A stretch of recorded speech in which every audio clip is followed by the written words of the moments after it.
Ghusl is divided into two types.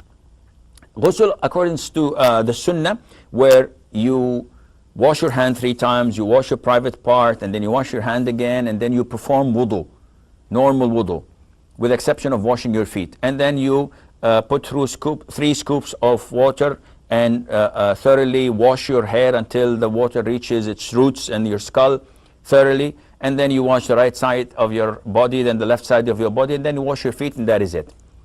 So if you have done this, you can go and pray, no problem, because you performed ghusl and performed wudu.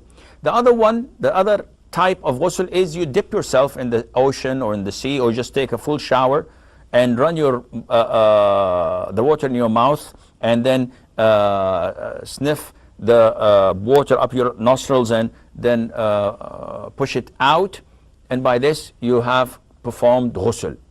Now remember, there is a difference between ghusl that is a result of major impurity, or a woman who is in her menses or postnatal bleeding has become pure. Both of them have to perform ghusl to uplift the major impurity. Those who do any of the 2 types of ghusl, their ghusl is valid and their wudu is valid as well. They don't have to perform wudu, they can go immediately and pray. Now the second type of ghusl is when I'm not in a state of major impurity, but rather I'm making ghusl for Eid. I'm going to eat prayer, so I'm making ghusl for it, or I'm making ghusl for Jum'ah.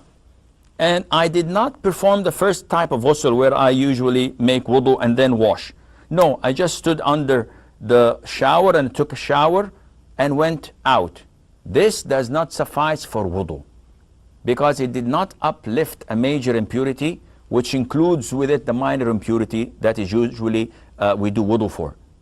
Therefore, you have to perform a separate wudu.